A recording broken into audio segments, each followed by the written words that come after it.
Hello, everyone out there in podcast world. You're listening to the Service Business Mastery Podcast. I'm your host, Tersh. Today's episode is a playback, a replay of a conversation that I had with Daniel Adkins.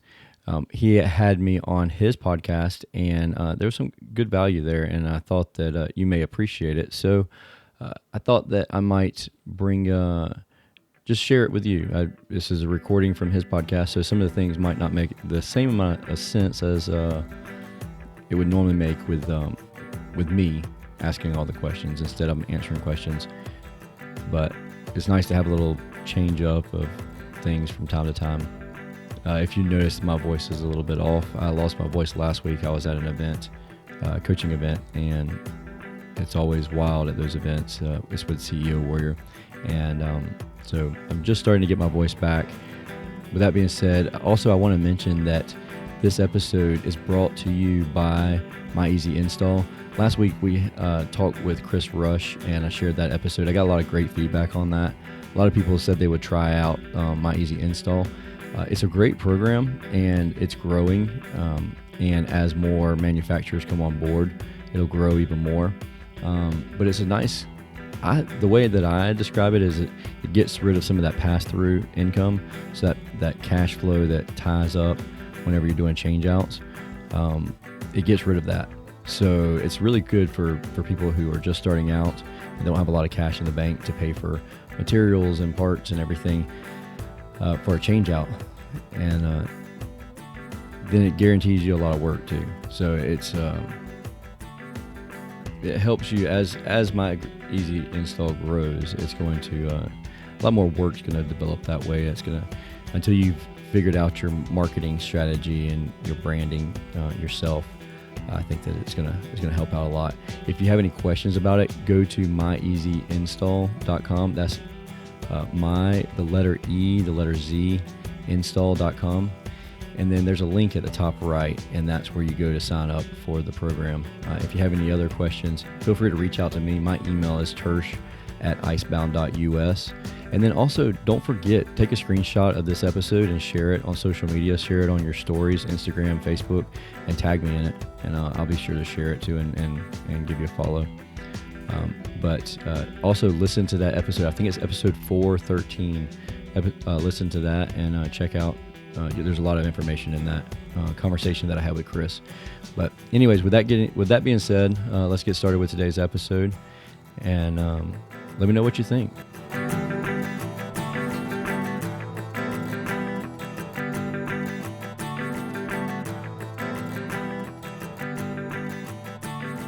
All right, what's up, homies, and welcome to this early morning episode of Live. This time with Tersh Blissett. He is the host of the Service Business Mastery Podcast. Look, this podcast has been going on for 2 years. There's well over 400 episodes. He's got a 4.5-star ranking, 121 reviews. We're going to have to get that number up. Some of y'all got to go and review this guy. If I hold it just the angle, you can see. That's what the podcast looks like. Y'all need to go and do a review after this podcast. After this live, you will have every reason to go and listen to this guy's podcast. And if you like it, you got to give the guy a good review, because 121 for 2 years, man, we got to help you. We got to get you some more reviews on that thing, baby. Heck yeah. But so, hey, you are a tried and true home service pro, and you've got this podcast. You've got several businesses. I'm honored to have you in here to talk to us. I think this is going to be a freestyle, like question, answer, chat until we run out of time. As always, if anybody has anything in the group that they want to post a question, comment, concern, I'll try to see if I can, say those out loud here, and we can just handle them all, man. But welcome. Yeah, appreciate it. Totally honored. I appreciate the invitation to come on the podcast. Absolutely. So I guess a little bit about me. I've been in the industry since 2005. I'm in the air conditioning industry. That's my bread and butter. That's what I really know. And I started out at a local service company after getting out of the Air Force, and then I worked my way up from a install helper to a service technician to the service manager to general manager, and then got my business license and started my own business. In 2014, I started a business, and we were growing between 90 and 120% year over year. Well, then in 2017, I started the podcast, and a lot of listeners were just asking about how I did it. And so in 2018, I started Icebound, another air conditioning company, which competes with the original company that I started in 2014, just so that In the people same could follow marketplace. along. Yep, same marketplace, different avatars, so different target audiences, and I did that on purpose so that I could try and uh, I really wanted. I know high volume, low margin companies and business. So we did a lot. We did 4,500 property management houses, and I knew how to do that. I knew how to tackle that market and grow in that market, but I didn't really know like your higher end, affluent owner occupieds. So that's why I started the other business and did. Gotcha. That's my target audience there. Well, that's really cool, man. So I don't know how much you know about my background, but I've been in this group trying to. I've said the same thing over and over. So for me, I started actually. I went into the industry of air conditioning Mm-hmm. in a distribution warehouse. I started in the warehouse, unloading trucks and Yeah. putting stuff in the warehouse, and then worked my way into where I was dealing with the contractors and putting their orders in the system and making all that stuff come together, Mm-hmm. and to the point where I became a consultant. And then consulting is outside sales. I was a rep for American Standard Air Conditioning, and I was a rep for Rude. I've been a rep for parts and supply houses, and financing option. There's been a lot of positions in the business to business world Mm-hmm. that specifically speak to home service pros that I've held. So I've created like this hybrid B to HSP. So Yeah. B2B with a concentration of home service pros is where I've spent my time. And so what I've noticed throughout my time, I did commercial sales for a while, Mm-hmm. and that commercial sales took all this new construction projects and these 55 um, track homes, basically we called them. Yeah. You'd Yeah. go in and you'd quote like X amount, and it's super low margin, high volume work, and it was like, man, it's so tight margin. Something goes wrong, you lose your ass on the whole thing. Oh yeah. Then and then I looked at the commercial side, and then I went over even into um, looking at some of this residential new construction. And when I started selling Rude, it was high efficiency, change outs and all that stuff. So we have a pretty well parallel there, but my view is from the distribution side. So I'm sure we could That's probably. really cool.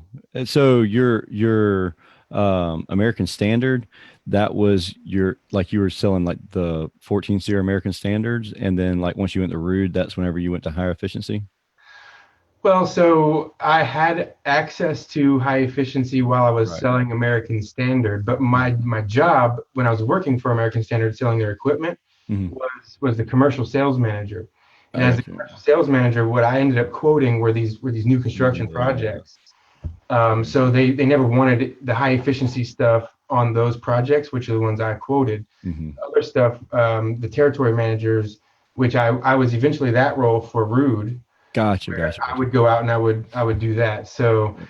I worked over towards that higher efficiency side. So American Standard had high efficiency Oh yeah. equipment, Yeah. and, Yeah. and it was there, but it just wasn't what I was doing at the time.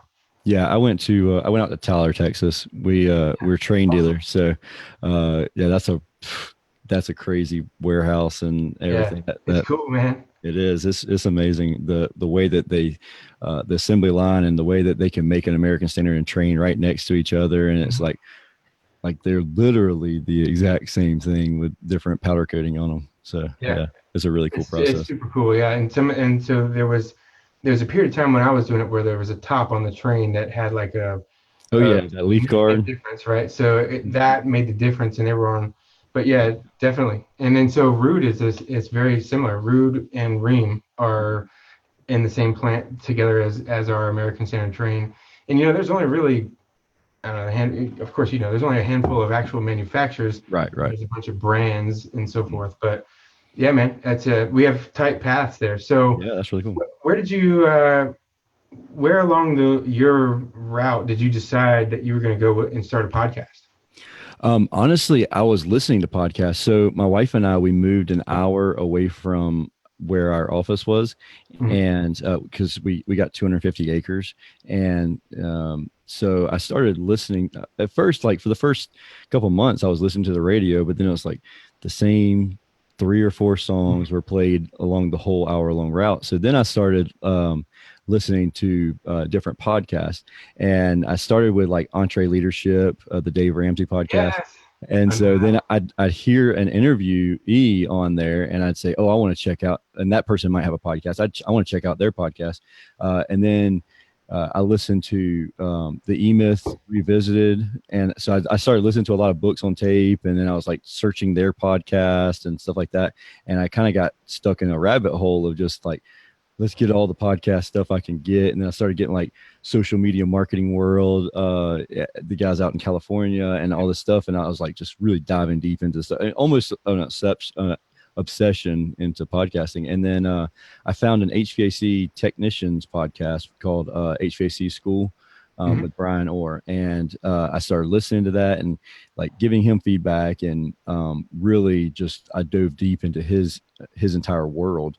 And then he was like, I'd like to start a network and have a business podcast, and then like my technical podcast, and then there was a couple other ones. One's called HVAC Shop Talk, and then Tool Pros podcast. So they just talked about tools, and so we kind of started this little network, and it was basically so that Brian could teach all of us, and then we could like bounce ideas off of each other and learn and grow ourselves. Since then, we split up the network only because it was to the point to where like we were all pretty even. Like there wasn't a whole lot we were giving each other at that point. So then it was just like we're in a network, but we're not really in a network. So we were like, it's probably we'll just dissolve it, and like we're all still really good friends, and we all hang out all the time.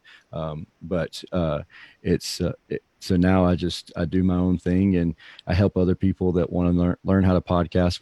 We have a local network of podcasters that they just like want to get into. Somebody wants to get into podcasting, don't know how to do it, and so we just help them out. Like these are the entry level steps, and then move along. It's really Sweet, it's man. it's a great process. It's extremely affordable way to get your message out there. Yeah, well, so I'm definitely interested. Where did I put my? It's the craziest thing. I lost my mouse. Anyway, how the heck do I? Yeah. Yeah, I've got basically this group that I created. So I'll walk you through how I created Yeah, this, yeah, yeah. right? So I I started in the business of selling air conditioning equipment, and it's a rough business, man. You'd go knocking doors, and like the big boys that could buy a bunch of equipment, right? A couple of things would happen there. First, you knock on the door, and their marketing is intertwined.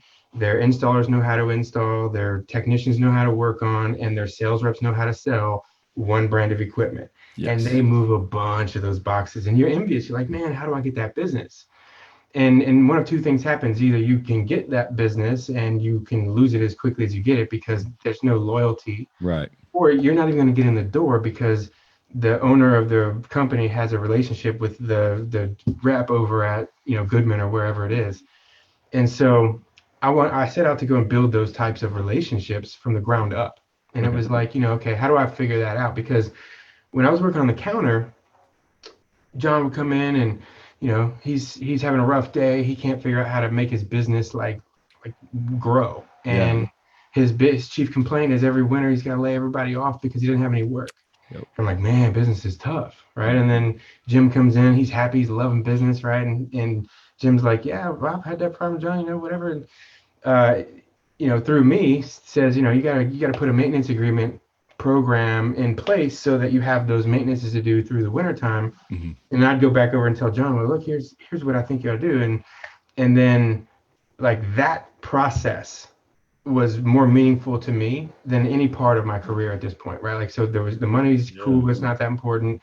The ability to watch somebody build a business and feel like empowered to like, Uh-huh. this is their business, and to be empowered to continue on that path meant more to me than any of the money or any of that. So, I set out to help business owners grow their business. And I figure if I take a guy that's young who wants to build a business and I help him channel his efforts into what turns into one of these big companies in the marketplace. But Hmm. I've been there the whole time, Hmm. and I've got that relationship, and there's nothing going to break that. Yeah. So what I did is I set out to go and build those relationships, and time again in the commercial sales business, and residential with Rude, residential with American Standard, and then again in the financing world with more than just air conditioning, with roofers, solar, um, windows and doors, air conditioning, plumbers, Uh-huh. all that. And the whole business for me is, they're like, why should I buy from you? I can go get your competitor. You don't get me. It's like the cliche thing, right? But so for Yeah, yeah. 15 years, I've made it my business. I've put the hat on every day, and I've said, all right, well, how do I help these contractors solve their problems and grow their businesses? Because if I can figure that piece out, Hmm. like they'll buy whatever I'm selling. Yeah, Doesn't even matter what I'm selling. exactly. Totally. If you, it's the giver's gain Yeah. philosophy. Yeah. I Yep. agree 100%. And I love the video. I watched the videos. I went through the group and I was watching videos and they're really, really informative and awesome. And if people pay attention to them, they'll learn a thing or two for sure. That's, Yeah, no, I see a ton of that in your podcast too. Like it's like giving people all that they could possibly need. mhm. And so then the question begs, like, so what else is there after you give away the whole game, give it away for free? Yeah. Well, so the consulting game has two things, right? There's customization Mhm. and accountability, right? Because all these ideas are great, right? But how does it fit into my business? Yeah. How does it fit in? So you can translate it. A lot of people can translate. Please do translate it. Use these things in your business. Grow. If you're having trouble translating, then maybe you need to speak with a consultant who Yeah. can help you to translate into your business, customize these ideas. Hmm. Then, how many of y'all know exactly what to do? How many of y'all Exactly. know what to do in the gym? How many of you know what to do to eat right? How many of you know what to do to take care of your family? And But it's so funny that you mentioned the gym because like I'm guilty of the gym. Like you'll go there and you're like, well, that guy's doing that. Maybe that's what I should be doing. But you don't realize that that's part of his workout regimen. exactly, And it's the exactly. same way in business. Well, they're charging $89 for a diagnostic fee. That's what I should be charging. Well, No, that's not how it works. Well, where I used to work, we charged $125 for a capacitor. So that's what I'm going to charge. I'm just hmm going to take their price book and use it. That's not how it works. You need to price it based off of your overhead, the way that you run your business. And, that the company where you came from, they may have a loss leader and you don't understand what a loss leader is. And if you go in thinking, I can do a tune up for $69 and you don't have to do anything other than the tune up for $69, you're going to be out of business working back for that company again, not very long from now. So yeah, totally. Like I love what you mentioned about the gym thing because like unless you have somebody training you, like you may be like maybe you need to do legs all one day, but you go in there, you see one person doing legs, you see the other person working on, you know, whatever. exactly, And then so you're bouncing back and forth and you have no rhyme or reason and then you get no results and then you're like, screw it. I don't exactly I right. don't know what I'm doing and I'm horrible. I'll never lose this weight. I'll never gain muscle type stuff. Another analogy that I love a lot about business, and it would work in the gym too, is the analogy of a wheel, right? Hmm. And I have a wheel. It's symbol. I'm looking around for it right now because I want to try to show it to you, but it's symbolic to me because the wheel.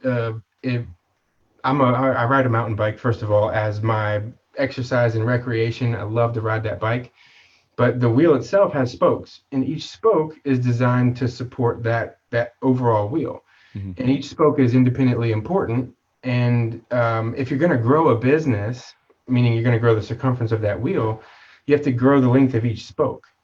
And as you do Yeah, that's that, a it's good point. hard to do, right? Like, so you've got the production team, the guys that are going to go and get the work done. You got the technical team, the ones that troubleshoot things that go wrong. You got the duck guys. You got the sales guys. You have the admin team, and all these different spokes to the business are things that have to increase, or otherwise your wheel gets cattywampus. It's not true anymore. It creates a lot more friction and unwanted Yep. noise and just problems. So you have to figure out a way to essentially grow those spokes as Together. simultaneously as possible, even though it's Yeah. completely impossible. Hmm. You have to have some systems in place, pressure relief valves and things of that nature in growing a business. So like the average person that I see going into home services, right? They've either they've either come up through the trade, they've learned all the trade the whole way through and decide they want to own their own business, Mm-hmm. or they came through like a sales channel typically where they've gone out and they've pushed the revenue that creates growth. So then they get the idea that like, hey, I want to own the whole company, but they Mm-hmm. just really don't know the crux of like the technical side, Yeah, I right? feel like the technician, like I was a technician, and if you've listened to a Red E Myth, you can fall into like you can't you sometimes don't get out of your own way. Michael Exactly. Gerber, he said it very well. There's a three parts. You have your manager, your entrepreneur, and your technician mindsets, and very few times is it that you have both of them, like all three of them in the same person. So you really have to really hone those other senses, like your wheel. You mentioned, and uh, it, with us coming out of the field as technical people, sometimes I feel like you have to get out of your own way, and it's almost to the point to where like you might be better off if you have no technical knowledge at all. Because with Icebound, I purposely have never been in a van with Icebound. So when I came into the business, like I know technical knowledge. I'm very technically versed in the air conditioning and refrigeration, and uh, I will help somebody if they really get stumped. But I really want them to put forth the effort. I don't want to be their crutch. And so I haven't gotten in a van. I purposely hired a technician from day one. I've hired another technician, and that's how I've grown that business. Is being very purposeful, that like every single day, like Wednesdays are my podcasting days. So I don't do anything with Icebound unless it's a level 5 emergency. I don't work on Icebound on Wednesdays. On Tuesdays and Thursdays, I are my networking days, and that's the days that I'll go in and I'll do meetings in town, and I'll do networking. And Mondays and Fridays are 100% Icebound days. And so like having that structure really is really important with the business. And it's very, very much so that like I don't get I don't get bogged down in the busy work, putting out fires, because that's and I've caught myself doing that in the past. Like I'm not perfect by any means. Like I'll definitely fall back into these crutches, but I try my best to be diligent and staying in that routine. So, Yeah, I hear you 100% there because like it's that age old like working on the business instead of in the business. yep. And I can tell you, man, when I set out to go and meet these contractors that are on the cusp of being great, Mm-hmm. that's one of the first lessons. It's like, okay, look, I get it. You know how to do this, right? Yep. But you need to pay people to do this, and you need to work Exactly. on the whole system, right? And so a Exactly. little bit of strategy goes a long way, to be honest with you, because a lot of times they see it from one paradigm, and that's the paradigm that they came up in, either the technical side or the sales side, Yep. and then they have this perspective of specifically like an admin or a dispatch. It's Yep. like this is the role there, and then they take that paradigm and go all the way over here and take this role, and they're like, holy crap, and they all of a sudden wrap their head around the entire business, and you never get that if you're always working in the business Yep. instead of working on the business. It's funny because like I was in a class last week with Jay Abraham, and he one of the things the guy's so full of knowledge, like make my head explode with full of Yeah. knowledge. But one of the things he was saying was like, if you pay yourself more than $15 an hour and you drive yourself to work, you're a fool. I was like, what? He was like, you drive for an hour and if you pay yourself more than $15 an hour, then you need to have somebody driving you to work. I was like, man, I'd feel horrible having like stroll up to work with my chauffeur and all this other stuff. Like, you know how much work you can be accomplishing by having someone else drive? Because driving is a menial, I mean, it's a useless task. And you just pay somebody to drive you $10 an hour, and they drive you everywhere you need to go, and you're working the whole time that you're driving. And it's like stuff like that. It's just like thinking outside the box. And like sometimes we as business owners try and be so cheap about certain things that could actually hurt us, when it's like Mhm. uh, people like Jay Abraham that's super successful. They're like, well, here's a little tip that I'll tell you, and then you're like, I don't really think so. But then he's like, okay, this guy's worth billions of dollars. Like maybe I should take his Yeah. advice. Yeah. Like, Yeah. especially, what's funny is I never actually started to take these folks' advice until I started paying them.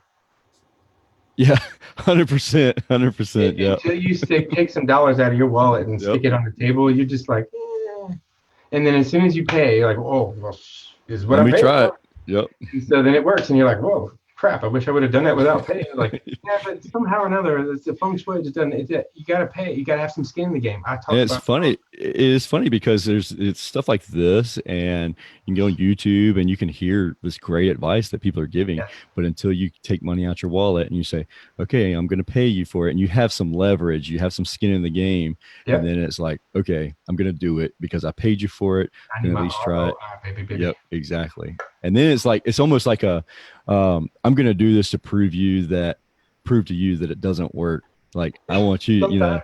yeah. And so then it's like, um, and then they do it and it works, and it's like, told you, like you just got to do it.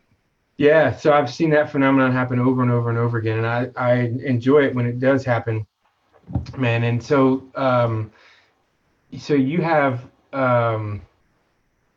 2 years in podcasting. Yep, yep. 2 years. And like if I go through this thing, man, you've talked about the gamut. Like Yeah, so we go from like 1 month we had nothing but entrepreneurial suicide. So the suicide rate in as entrepreneurs and the stresses involved in being a business owner and manager and stuff like that. So we had physicians come in, um, and then we had 1 month where it was nothing but physical and mental health. So like making sure that you're working out and taking care of yourself and being diligent about that. So we had a bunch of physicians come in that were nothing but working on your physical side of things. And then, so we had one guy that was Mr. Universe come on the podcast. It was crazy. I mean, he was former Mr. Universe. We've had Mike McAllowitz. I actually became good friends with Mike McAllowitz after being on the podcast. He wrote the book called Profit First. That's what he's probably yeah, most famous about. yeah. Uh, and Toilet Paper Entrepreneur and Pumpkin Plan. And those are really good books. And then he has a book that's coming out next year. That's a really good book too.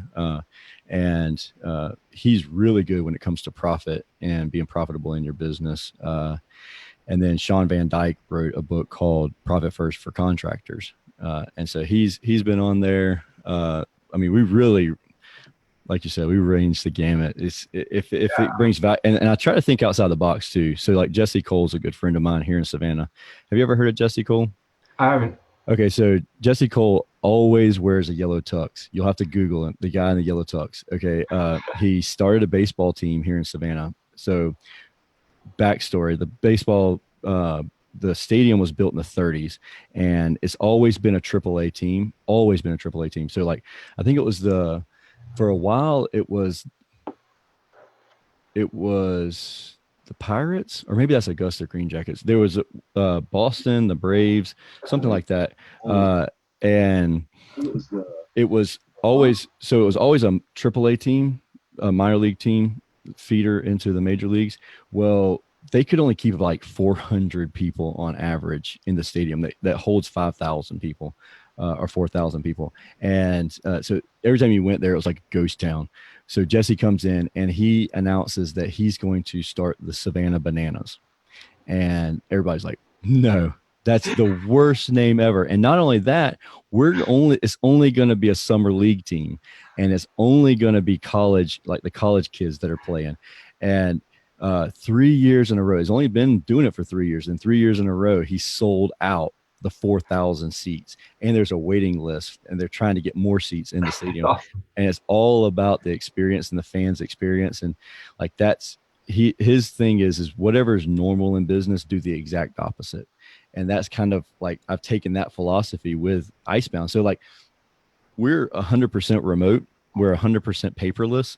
uh, Everything that's normal about an air conditioning company, we probably do the exact opposite of it. And I've taken that from Jesse. And anyways, Jesse's been on the podcast, and Jesse and Mike, it's like a weird intertwined circle. Like, you start to meet one person and it snowballs into it, like, well, this person should be on your podcast. And then Yeah. it's really cool thing.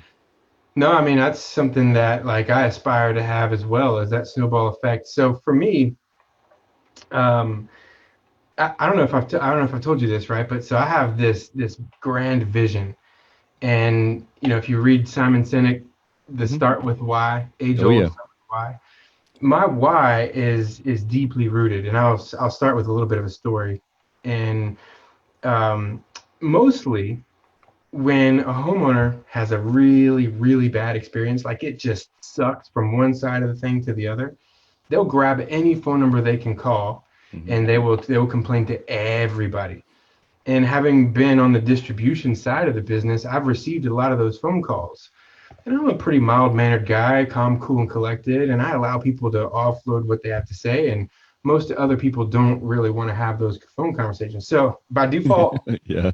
I end up receiving an ungodly amount of phone calls through my career where something so simple created this sheer terror, right? Like these people are just so mad and so frustrated and so upset about whatever has happened with them that they're calling everybody, and they're just calling, and they're MF this and up one side and down the other, and everybody they can just blast until they run out of energy, right? And that's just terrorism. Hmm. And so my intent, I intend to abolish home service terrorism. Okay. And that's a grand scheme thing, right? So it's multi-level, right? So at one level, the homeowners are educating themselves, and somehow or another, it's happening improperly. So mostly, what I see is creating this terrorism I'm speaking of is ignorance, Yeah. and ignorance is okay because we can solve that with education, Yeah. right? So we teach homeowners how to shop, how to understand. See, I have this thing, right? Like people are saying, hey man, you spend $1,000 a month on rent, you ought to be buying a house. You're gonna have something to show for your money. And people go into that and they're like, okay, cool, I'm gonna go buy a house, and then they get into this house and they're strapped. Yeah. They have no extra leeway whatsoever, and then the air conditioner goes out, Hmm. Yeah, and because they have 90% of the time, whenever no. the person is selling the house, they're like, just patch it up, get it going, so I can get. And And the then inspector's not actually yeah, doing a thorough air conditioner inspection. Just saying, hey, does it come on? Does it work? Does it work? It works. Everything works. All right, cool. yep, yeah, And exactly. so what happens when you buy a house is you become a general contractor, and Hmm. people don't understand that. They're like used to calling the landlord and saying, well, hey, uh, the air conditioner's not working, and they're like, okay, we'll send a maintenance guy over here, and it's done. So then now all of a sudden it's like, okay, how do I find somebody to help me with this? And they go to Google, then they find somebody who's at the top of Google, and that somebody at the top of Google hopefully actually has their best interest in mind. I've seen where they don't, Yep. believe it or not, right? And then Oh yeah. so they're just trying to sell them a new system and deny a warranty. All kinds of different things happen, right? So because of the ignorance of a homeowner, they get caught in a scenario where they think they need to buy a new machine, and they might not necessarily need to. Yeah. But then on the flip side, the contractors are also guilty of ignorance, which Yeah. is okay because we can educate our way out of that. But so what happens a lot of times is I see them fighting this price game. I got the lowest price, lowest price, lowest price, lowest price. I'm going to get this job. And then finally, they get a job. But they got this job at a price that is literally not even possible to deliver what they said they're going to deliver Yeah. because they just kept cutting the price and cutting the price and cutting the price. And so a lot of times what they have is they're not doing the accounting, right? So they think they're making 40%, but they're really making like 3, if positive at all. Yeah. And they do the accounting on the front end, but they don't actually watch the numbers flow through, and then they run out of money, and this homeowner needs something that costs a couple few $100, maybe a thousand Yep. bucks, and they don't have the money because they Yep. sold it too cheap, and so they end up leaving the homeowner high and dry because they don't know what to do. And then I get the phone call, Yep. this fucking guy, Hmm. language, Yep. all this other stuff, blah blah blah, Yep. and on and on and on and on. And it's sheer terrorism, and it's bred mostly from ignorance and occasionally from malice, right? Like in Yep. I have a vendetta against those people who maliciously like try to, Oh get yeah. people, but I want to solve this ignorance piece with education. So I educate with Adkins advice. The idea is to educate homeowners on the concept that now you're a general contractor. Here's how that works.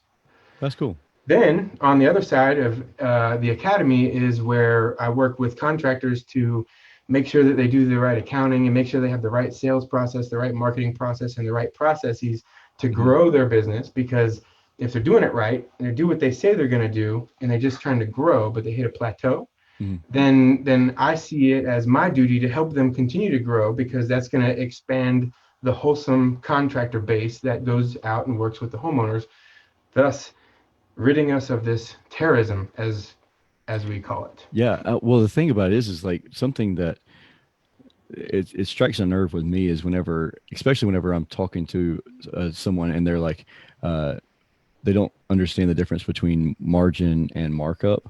That's right. And they're saying, I have 50% margin in this job whenever they actually have 33% margin in the job because they've done the math completely wrong. And then when they back everything out, they've actually paid that homeowner to do the job Yeah, versus exactly. you making a profit. Like I think in our industry, I've read in several different places that the average business is, and this is the average business is making something like 3% profit. Yeah, That's it's scary. And it's for people to, mostly a math thing. yeah, 100%. And then people are like, you're ripping everybody off. You're selling a $7 contactor for $125. I was like, Yeah. and yet they're still making 3% net profit. Like there's definitely a disconnect here. Well, but the issue at hand is that guy's not going to be there in 2 years when you need another service because he's Yep. not making enough money to pay the bills, and he 100%. doesn't know it yet. He's just Yep. slowly sliding backwards to the point where it's like, it's hard to even tell it's happening. It's like, you put a frog in a bucket of water and you Mm-hmm. put it on the heat, and that frog will just sit there cozy until he's boiled and cooked and ready to eat frog legs, Mm-hmm. right? But you stick a frog into a bucket of boiling water, and that You're gonna somebody jump can right out, grow, right? jump right out of there. Yep. It's too hot in here, man. I ain't doing this. Uh-huh. Totally. So And that's like and the thing about it is like that net profit. And Mike talks about it a lot in his book, and that's the checkbook balancing system. So if you have money in the checkbook in the checking account, then we're profitable. that's If you right. don't have money in the checking account, we're not profitable. Yeah. And a lot of people run their businesses that way. Unbelievable, but true. Yeah. Yeah. Unbelievably true. But yes. Yeah, so that's what I do basically, man, is I go around and I visit contractors, and that part where we were talking about, that driving time. I've talked repeatedly about like getting an Uber instead of driving myself because I can sit in the back and work. Yeah. But what I've done instead, right? So my job is I'm a consultant, and I go and I visit contractors in their facilities in my geographic area. I sit down with them and we hammer out stuff. We've talked about CRMs, we've talked about marketing, we've talked about sales, we've done trainings, we've talked about P&Ls, we've talked about it all, right? But when I'm driving from one to the other and it's an hour worth of time, I was just like you. It's like the radio Mm-hmm. it gets old. The music is repetitive, so I started to listen to some podcasts, but I also threw in a lot of audiobooks, Yeah. a bunch of Zig Ziglar, Yep. things of that nature that would help me like to get a twofer. I'm driving and I'm getting educated. Yep. Well, so now I'm not here to tell you that I'm done being educated, but I also have this other issue in my life, right? Mm-hmm. Going from first thing in the morning, I go out and I see a contractor, and then I get in my car and drive to see another contractor, and get in my car and drive to see another contractor, and then by the end of the day, I get home and I got a 5-year-old daughter and Mm-hmm. a 10-month-old son and a beautiful bride that are waiting there to hang out with me, and I got to go and take all these notes from my day and put them in the computer. Yeah. Well, dang, if that time I was driving, I could have got them notes into that computer, I would have that task done and I could just hang out. So I Yeah. started trying to develop this software where I can literally um, talk to a virtual assistant as I'm Oh yeah. driving, and it's going to ask questions like, "Who did you see? Oh, that's You cool. know, what did you talk about? Who did you eat dinner or lunch or Yeah. whatever?" And just like asking the questions and me verbally answering them, and then done, transcribe in the computer system. Boom. So I'm trying to be forward thinking in that nature to get more out of my drive time. But man, to have a driver, it's hard to bite down on that, man. But I'm Yeah. with you. Like, I pay somebody to do my yard. I pay Mm-hmm. somebody to handle the pool. I pay somebody to handle everything. Why wouldn't I pay somebody to drive me? Mm-hmm. It makes a lot of sense. Unless I'm you waiting for really a enjoy Tesla, driving. like a true self-driving Yeah. vehicle, Mm-hmm. take me everywhere. But that's like they were talking about the cutting grass also.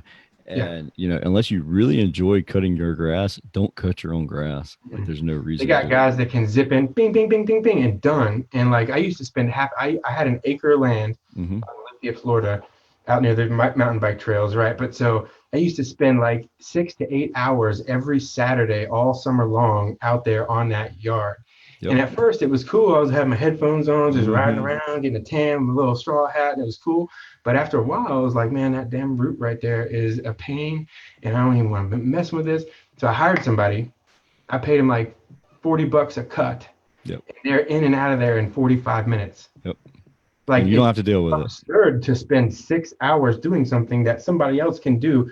I mean, think about what I can do in 6 hours. I Yeah. promise you, I'll produce more than $40. I was going to say, can you do more than $40? I Because if you promise can you. do that, And if not, I would promise you, I'll pay $40 to have 6 hours with my family. yeah, totally. I would easily make that trade. I don't want to sit on that damn tractor. I want to go and sit with them kids in that pool.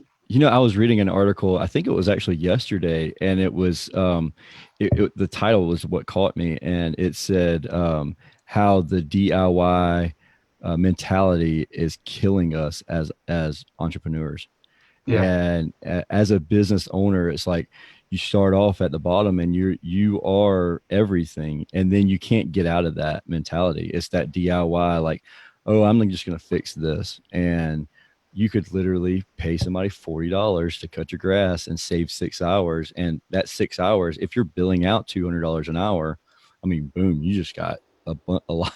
There's a big difference between 6 times 200 versus yeah. $40, so and it's almost to the point where you're like, man, you should probably be charging more than $40, but I'm not going to tell you that because you do a good job and you charge $40. Yeah, I mean, I try to bend that around this consulting game, right? Because Yeah. I'm a consultant on behalf of a business to business product. So here, I'll Uh-huh. work with you as long as you use my stuff. Mm-hmm. But some of these guys that are they're consultants in exchange for money, like their hourly bill rate is 5 grand. Yeah. Oh And yeah. it's like, okay, well, how do I wrap my head around $5,000 for an hour? But the value that they provide in that hour, if I can take an hour and sit down with you, and then as a result of that hour, it produces an additional $250,000 in revenue Yep. at 10% GP. Did you get your money's worth for my $5,000 hour or not? As long as you got that GP. As long as the GP, right? Yeah, that's exactly right. Is if you're not making the money, then the money's making you. That pass through profit. And that's something that I talk about some on the podcast too, is that the ego with pass through revenue is like, I think it was actually on the last episode that I released, we were talking about um, uh, consumers purchasing equipment and then paying the contractor Oh to yeah. actually install it. And that's a big no-no in our industry. Like, that's like, Oh yeah. everybody's like, oh no, heck no, consumer can't purchase something, that's my money, that's my markup.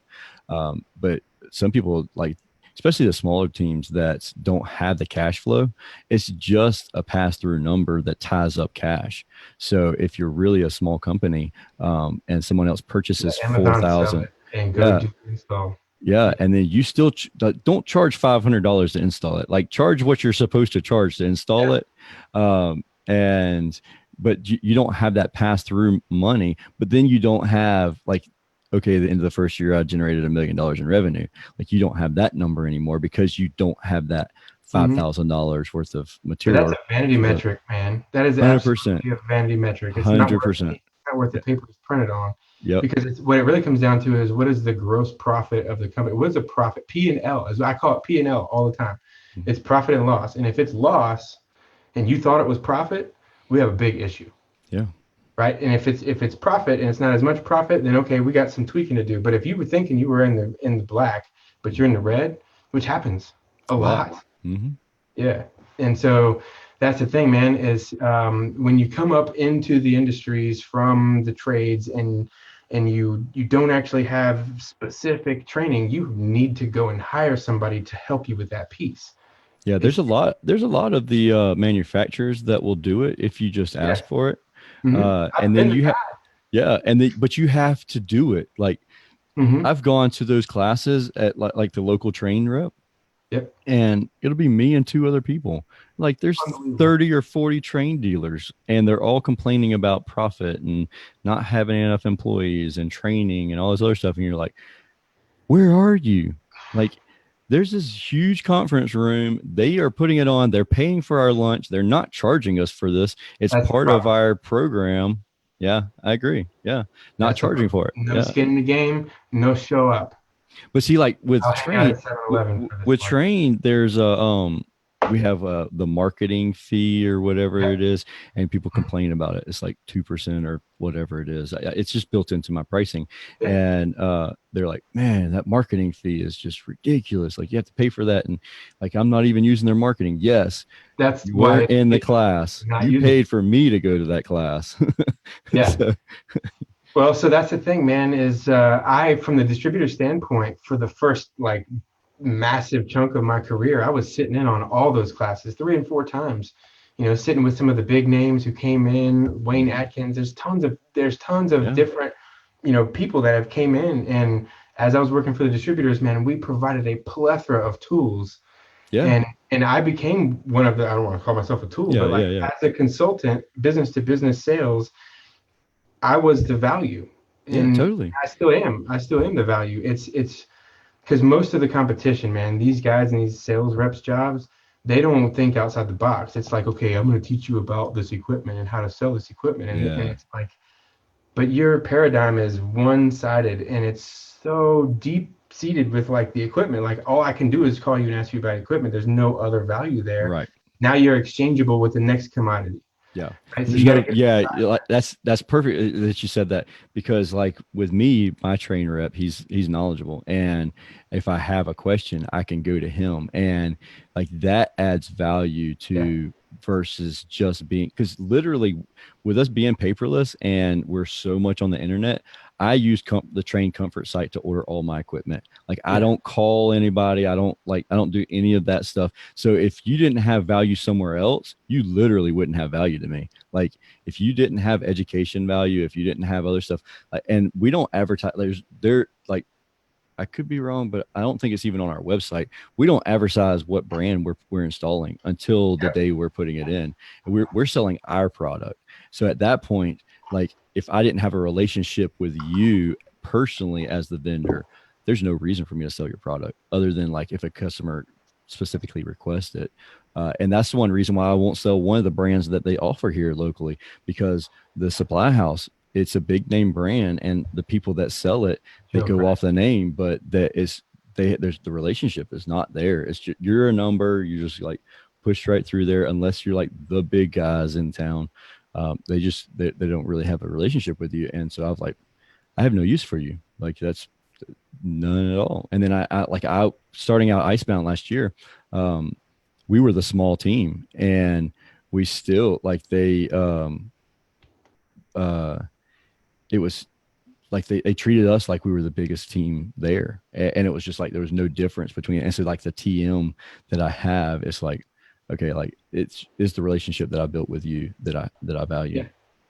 Yep, and that's it. That's the important thing, man. Is most of the time, when you're coming up, you hear about it's not about what you know, it's about who you know, Mm-hmm. and you start to realize that more and more. I started to realize it more and more as like things started to shift, right? Like at first, somebody would leave a company, and you'd be like, all right, well, I guess that person's gone now, and then all of a sudden they pop up somewhere else. You're like, oh, okay, and then it's like good that you were still on good terms. Yeah. So I learned at an early age not to ever like cut ties with anybody, Yeah. unless if it was an intentional like, okay, you're a crook and I don't want to be Yeah. You're cancer. I don't want to like. deal with you. Yeah. But so I mean, what when you see the way that this industry works, like it's what goes around comes around, and what I see from my perspective is opportunity if people are willing to collaborate. Mm. And so what I mean by that is exactly the purpose behind the group. I created the group because I could see that the solar contractors had a ton of value to offer to a roofer, or a plumber had a ton of value to offer to an AC guy, or any of those matches, Mm. and different opportunities to introduce your customer base to a concomitant service provider Mm. and improve your return on your marketing spend, make more from your relationship under a condition. You got to really be able to trust the guys you're referring the work to. Yes. That's the biggest key. That's the thing that Yep. holds most people away from saying, okay, well, I'm going to refer you over here to my roofing partner, because Mm. they don't want to get into a partnership with somebody that they don't know how to anticipate what to anticipate. Yeah, that I look at integrity. that as my role.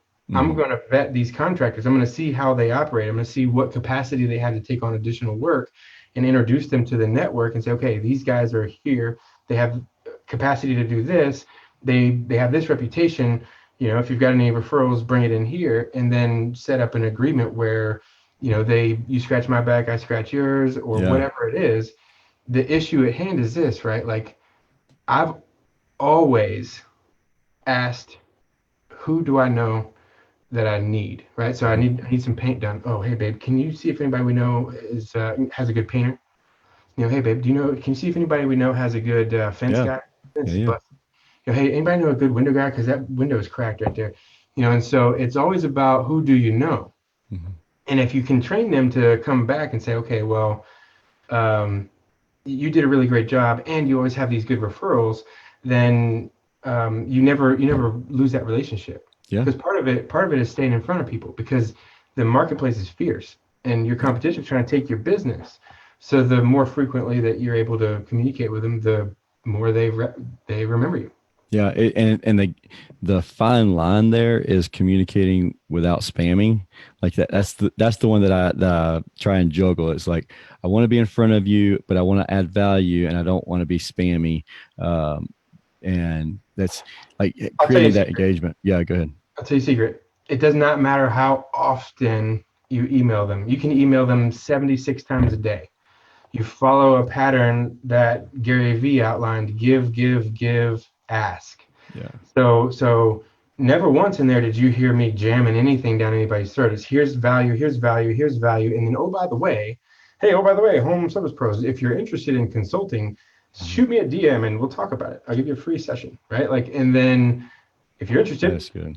I'll talk to you, right? And then there's nobody here got offended by me saying that. And if they're Mm-mm. not interested in talking to me, they ain't going to text me. Mm-hmm. But if they do text me, and then maybe that's an opportunity for me to help them, and so I'll take that. But Yeah, if you go give, give, give, ask, they never get offended. yeah, And part of it is, man, I get probably at least 60 emails a day. mm, And if you're too far down on the thing, you might not get seen at all. So yeah, to have one, two, three, four emails stacked in that 60, chances of getting seen are a little bit higher. But if you're yeah, giving me content, chances are I might go looking for it, especially so when you start to see that email open rate increase for a particular user, that might indicate that they are primed for an offer because they're starting to shop, right? Because they might not open the AC guy's emails mm, at all, but they don't delete them because they're like, yeah, that's good stuff. I'll keep it coming. yeah. Then they start opening them. It's like, okay, I need to get my maintenance done. Let me see if I can get this guy's phone number. Mhm. Okay, cool. Let me make an offer here. Yeah, that's Right? the same that I do with Russell Brunson. Like he sends out tons of emails, but I Yeah. don't delete them. I don't open them, but I don't delete them. They're just in my. I have so I automate everything. So like in my inbox, it automatically notices if it is a. I have a rule set up in Outlook that if Russell Brunson comes in, it automatically sends it to Russell Brunson's folder, Yep. and so like they're not opened, but they're still there, and I Yeah. don't delete them, and I know I where they are when I want them. I got a lot of guys like that set up. Right? So Frank Kern stuff. And Yeah. why you think I want Frank Kern's emails? You just the value. Yeah, I mean, because I'm getting ready to design email campaigns myself, right? So if yeah. I got So somebody who's emailing me, I can go and say, okay, well, here's this date stamp, that. Oh, look at the sequence right here. The entire email yeah, thing is now in this folder. and you can So watch how he did it and just mimic the exact same thing. exactly right. Because if it works for him, it might work for me. So you never want to underestimate the value of collecting data, even though you feel like, man, dang, I don't want any more emails come in. Okay, well, just automate it over here to this file, and when you feel like you want something from there, now you can go look for their most recent Yeah, offer, and totally. so Yeah. Ari Mizell. Have you ever heard of Ari Mizell? He yeah, wrote a book called Replaceable Founder, and it's all about automation. Is really good stuff, and that's all about. replaceable founder. I'm gonna get that. Yeah, it's a short read. I have one here somewhere, but it's a good book, and it talks about using stuff like that and Zapier and Yep, automating things and just getting the like stuff. Just take yourself out of the equation. It's mindless task that you don't need to be doing. Just right. automate it and be done with it. Yeah, man, for sure. Well, look, we, believe it or not, have been on this podcast for Oh, well, wow. a little bit, and I'm sure that we could continue on and on and on and on and on. Absolutely. What I don't want to do is go beyond Yeah, yeah. about another few more minutes. Yeah, So totally. what I'll do is I'll say I'm fairly certain that we could continue on, but Mhm. what I want to try to do is I want to try to get a roundtable with multiple participants in this space. Tommy Mello, Yeah. some of these other people that are in our space. So if you will, let's work together and see Yeah, if we can put something together that is little bit more, maybe more powerful because of the breadth of experience that we bring to the group. And then we'll totally. also plan it to be a good question and answer, because I was watching the news feed here on Facebook, and I don't know if mine times out or something didn't work right, but there was only a comment or two, which could be a The little time of early. morning, too. I've not done an early morning podcast yet, so what's possible is that they'll see it when they're waking up, and we'll get a lot of views and comments during the day. So you're in the group. Yeah, Just if you see some comments down in there, totally. reach back out, and hey, if you guys are interested, can you also drop a link to your podcast right here in the Absolutely. comment? Yep, And I'll then add that. definitely check out Tersh podcast here. It's called Service Business Mastery, Hmm. and it is a great podcast, great information, plethora of stuff that you could use for your business. Appreciate And it. give him a review too, because he needs some help with his review game. He only got I do. 120. Yeah. I know. And the thing is, like, I ask for them all the time.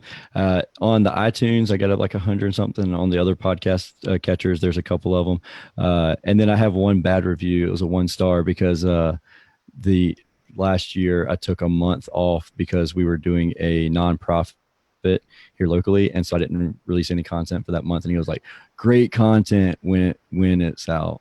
And I'm like, Yes. "Oh, Well, what?" so that's not a bad review actually. So Yeah, one thing that I do, and I'll give this tip as well for home service pros.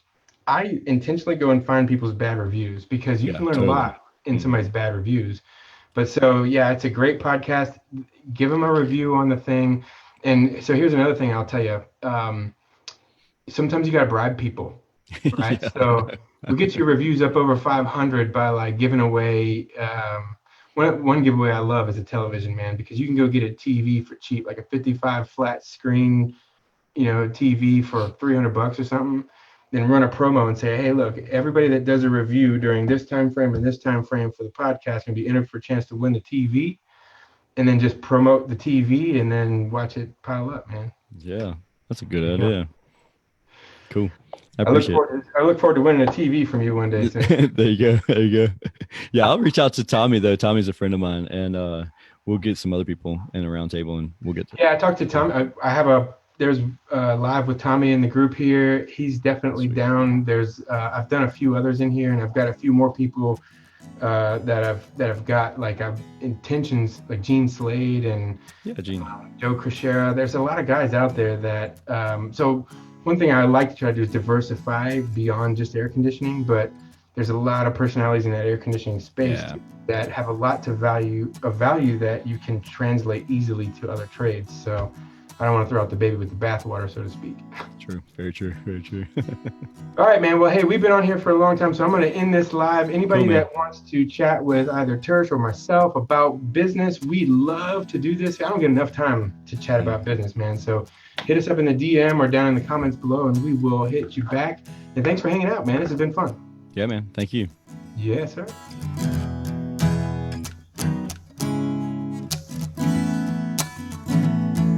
Thank you for listening to another episode of the Service Business Mastery Podcast. I hope you enjoyed this episode. If you have any questions or concerns about anything that was mentioned in the podcast episode, please feel free to reach out to me, Tersh at icebound.us, and I'll be more than happy to answer it or at least figure out who we can speak with to get the answer for you. And then if you found value in this episode, please share it. Share it with a friend, family, someone else who may find value in it. And don't forget to like and review it. So subscribe, hit the review button, share. Actually, share a few words in your review. That would be super helpful. But cool.